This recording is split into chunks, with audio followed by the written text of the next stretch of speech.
দাদা আমরা একটা কথা বলবো। হুম। তুমি বলছো না এই হ্যাঁ। 8 আর 10 একসাথে পড়বে, তুমি 9 10 একসাথে পড়ো না। কোনটা?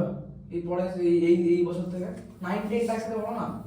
কারণ কথা বলবো, 9টা এটা করবো, তুমি ধরো জিওমেট্রির ঋদ্ধিমানকে ঠিক আছে 9 আর 10 করে দাও একসঙ্গে। হ্যাঁ। ঋদ্ধিমান আসবে হ্যাঁ 9 হ্যাঁ ঠিক আছে 9 আর 10 একসঙ্গে করে দেবো। 9 আর 10 একসাথে করবে, 7 আর 8 আলাদা করে দিও। ঠিক আছে। তাহলে 8টা পুরো আলাদা করে দিও।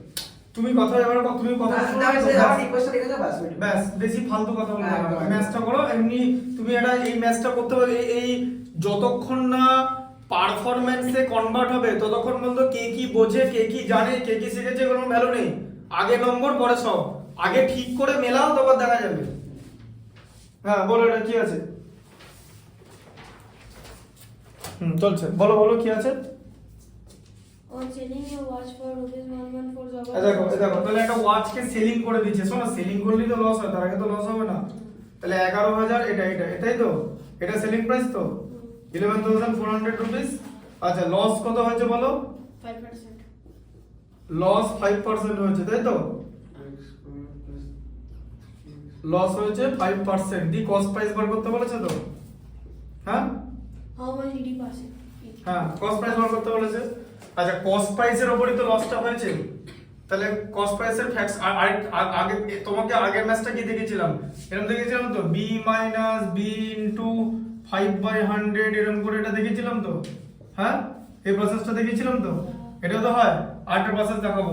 কস্ট প্রাইসের উপর লস হয়ে যাচ্ছে তো একবারই করে দাও 95b/100। हाँ শোনো এই জিনিসটা থেকে এটাই আসে, এই যে 100b - 5b 95b আসে। দুটো স্টেপ এখানে বেশি করতে হয়। ডাইরেক্টলি এটা করলে দুটো স্টেপ কমাতে পারবে। 1 মিনিট অঙ্কটা করতে কম সময় লাগবে। ঢুকলো মাথায়? তার জন্য কুইক প্রসেসে এটা করা হয়। এটা থেকে এটাই আসবে। দেখো যেটা আসছিল দেখো বুঝতে পেরেছো? দেখো b - 5b/100 তাহলে 100b থেকে 5b মাইনাস করলে তো 95b আসে। আচ্ছা এটা এরকম আছে। আচ্ছা এবার কি করব? এবার দেখো এবারে b কত হবে তাহলে এখানে আমার দুটো লাইন সেভ হয়ে যাচ্ছে।